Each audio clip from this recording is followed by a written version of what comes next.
Hello students, welcome again to English grammar class at ज्ञान ज्योति senior secondary school स्पीतो। पिछली video में मैंने आपको पास्ट कंटिन्यूअस टेंस करवाया था और होमवर्क के लिए आपको कुछ असाइनमेंट्स दी थी। तो मिलाइए, हम बाग में टहल रहे थे। We were strolling in the garden। Past continuous थोड़ा सा रिवाइज कर देता हूं मैं। हेल्पिंग वर्ब आपको बताई थी सिंगुलर यानी एक वचन के साथ वाज, आई के साथ भी वाज, और प्लूरल यानी बहुवचन के साथ वर, और वर्ब की फॉर्म बताई थी मैंने आपको फर्स्ट फॉर्म के साथ ING.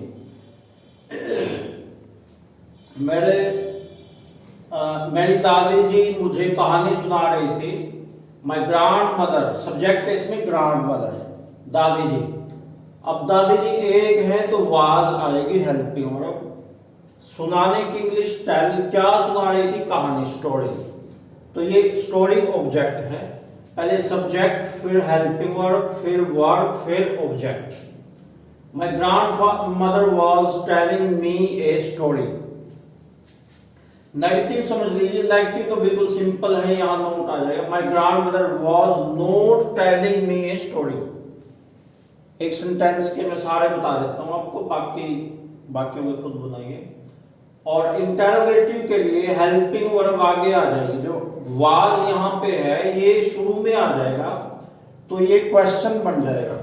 Was my grandmother telling me a story? क्या मेरी दादी जी मुझे कहानी सुना रही थी? और नेगेटिव इंटरोगेटिव दोनों आ जाए तो नोट यहां पे आ जाएगा। Was my grandmother not telling me story? क्या मेरी दादी जी मुझे कहानी नहीं सुना रही थी? आगे थर्ड था, माली बाग में फूल तोड़ रहा था। इसमें सब्जेक्ट है माली, द गार्डनर।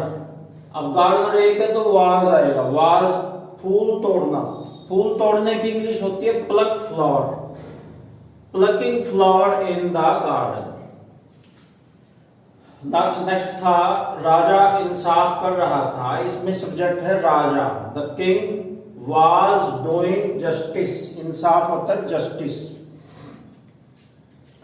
तुम सोने की तैयारी कर रहे थे। तुम एक भी हो सकता है, ज्यादा भी हो सकते हैं, लेकिन यू के साथ हमेशा ही प्लूरल के यानी बहुवचन के नियम लगेंगे। तो यू के साथ वर्ड लगेगा। You were preparing to sleep, preposition to आएगी इसमें, प्रिपेयरिंग टू स्लीप। तो आज मैं आपको पास्ट परफेक्ट टेंस करवाऊंगा, और पास्ट परफेक्ट टेंस 12 के 12 टेंसेस में सबसे आसान टेंस है। सबसे आसान क्यों है ये? क्योंकि इसमें सब पे एक जैसे नियम लगेंगे।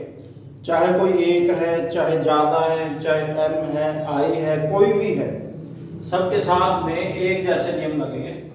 और जैसे प्रेजेंट परफेक्ट की पहचान आपको बताई थी, जिनके अंत में चुका है, चुके हैं, चुकी हैं, प्रेजेंट परफेक्ट। तो पास्ट परफेक्ट में है की जगह था आ जाएगा। चुका था, चुके थे, चुकी थी आदि आए, या आ था, ए थे, ई थी आदि आए। यानी पास्ट में भूतकाल में कार्य पूरा हो गया हो। जैसे हम कहीं पे जाएं और हमें काम पूरा हुआ मिले, तो हम यही कहेंगे कि चोर नदी को पार कर चुके थे। जैसे चोरों को ढूंढने जाएं और वो निकल गए हों नदी पार करके, तो हम खाली हाथ वापिस आएंगे और फिर घर आके यही कहेंगे, या गांव में आके यही कहेंगे कि चोर तो नदी को पार कर चुके थे, या चोरों ने नदी पार कर ली थी। कर ली थी, ई थी आ गया पीछे, कर ली थी। तरीका वही रहेगा। दिल्ली में बारिश हुई थी, या दिल्ली में बारिश हो चुकी थी।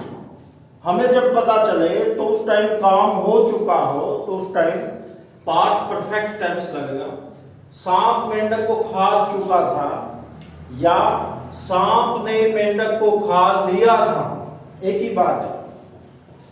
तो इसका तरीका देखिए, किस प्रकार से आप इन वाक्यों को इंग्लिश में बदलेंगे। बिल्कुल सिंपल सेंटेंस में अभी आपको बता रहा हूं। मुश्किल सेंटेंस आप प्रैक्टिस द्वारा सीख जाओगे। अभी मेरा एम यही है कि आपको पास्ट परफेक्ट टेंस का तरीका आ जाए बस, बाकी तो आप प्रैक्टिस द्वारा वोकैबुलरी से वर्ड मीनिंग्स नए नए सीखेंगे तो आप मुश्किल सेंटेंसेस को भी आराम से बना सकते हो। फिलहाल आपने तरीका सीखना है। तो पास्ट परफेक्ट टेंस में वर्ब की थर्ड फॉर्म लगेगी और मैंने आपको पहले बताया था कि परफेक्ट टेंस तीनों हैं, present perfect, past perfect, future perfect. तीनों परफेक्ट टेंसेस में वर्ब की थर्ड फॉर्म लगेगी। तीनों टेंसेस की वर्ब की फॉर्म इकट्ठी याद कर लीजिए आप, क्योंकि 12 टेंसेस हैं। 12 टेंसेस की अलग अलग से वर्ब की फॉर्म याद करोगे तो बड़ा मुश्किल हो जाएगा, भूल जाओगे आप। तो आप तीनों की 3 in 1 तीनों की ये वर्ब की फॉर्म इकट्ठी याद कर लीजिए। परफेक्ट टेंस तीनों, present perfect, past perfect, future perfect, तीनों में वर्ब की थर्ड फॉर्म लगेगी और हेल्पिंग वर्ब इसमें सबके साथ हैड लगेगी। इसमें किसी के साथ कोई भेदभाव नहीं है, चाहे कोई एक है, चाहे ज्यादा है, चाहे आई है, कोई भी है, सबके साथ एक जैसे नियम लगेंगे। और फॉर्मूला वही जो कॉमन है सारे टेंसेस में। सबसे पहले सब्जेक्ट आता है। सेंटेंस बिल्डिंग का भी यही तरीका है। सेंटेंस आप कैसे बनाओगे, साधारण वाक्य जिसमें नहीं है और क्वेश्चन भी नहीं है, तो उसमें सेंटेंस बिल्डिंग का यही फॉर्मूला आपने याद रखना है। सब में पहले सब्जेक्ट आएगा, उसके बाद हेल्पिंग वर्ब आएगी, उसके बाद वर्ब की थर्ड फॉर्म आएगी इस टेंस में, परफेक्ट टेंस में, उसके बाद ऑब्जेक्ट आएगा।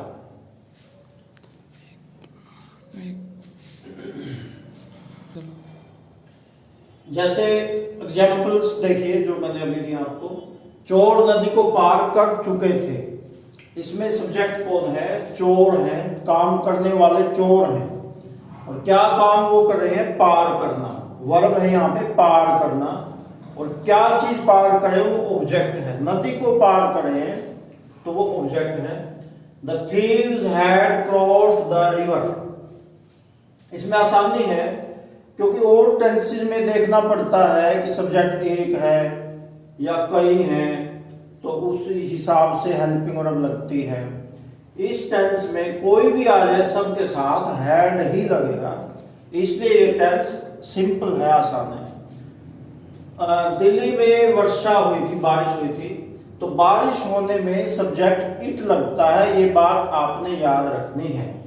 It had rained in Delhi, इस प्रकार से याद रखना। It had rained in Delhi.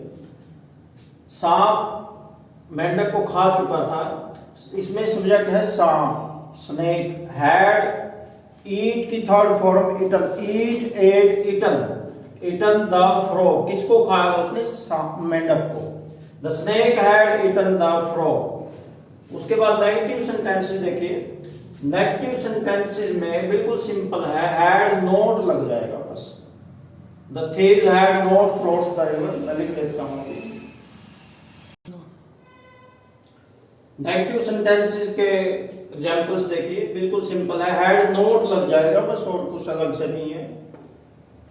चोर नदी को पार नहीं कर चुके थे। The thieves had not crossed the river.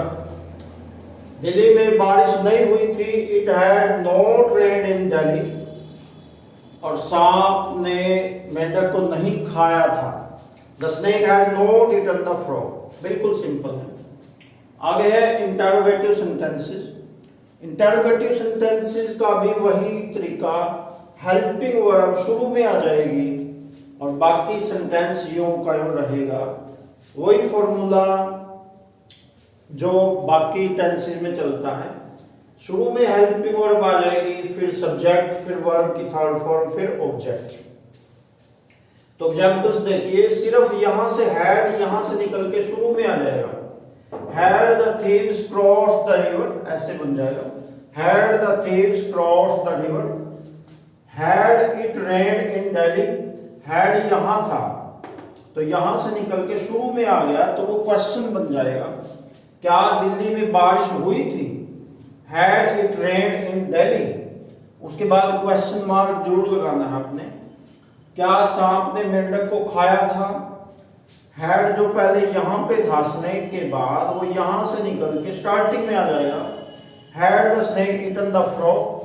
तो इस प्रकार से इनको बनाना है। और अगर नेगेटिव इंटरोगेटिव दोनों आ जाए तो वही तरीका, सिर्फ हैड शुरू में आएगा, नोट वही रहेगा। क्या चोरों ने नदी पार नहीं की थी? Had the thieves not crossed the river.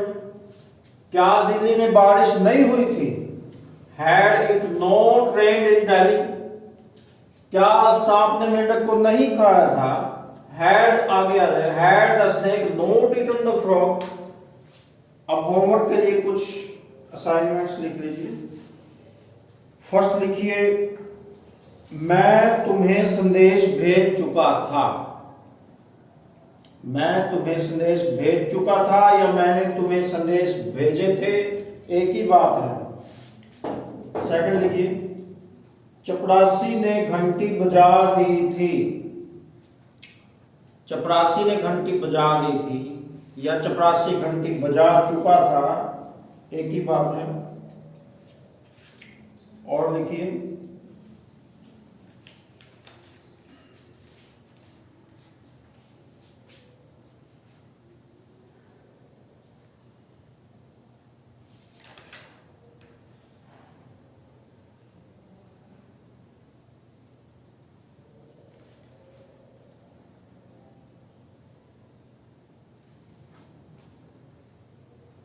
Third लिखिए, उन्होंने सड़क पर एक शेर देखा था।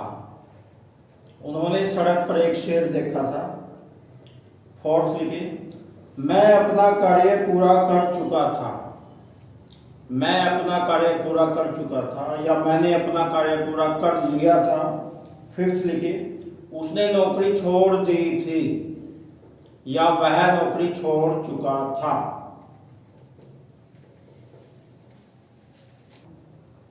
और ये 5 सेंटेंसेस जो आपको होमवर्क में दिए हैं, इन्हीं के नेगेटिव इंटरोगेटिव और नेगेटिव इंटरोगेटिव कंबाइंड, तो 15 वो हो गए और 5 ये सिंपल वाले हो गए। तो टोटल हो गए 20 सेंटेंसेस आपने होमवर्क में करने हैं। आज की वीडियो में बस इतना ही। Thank you.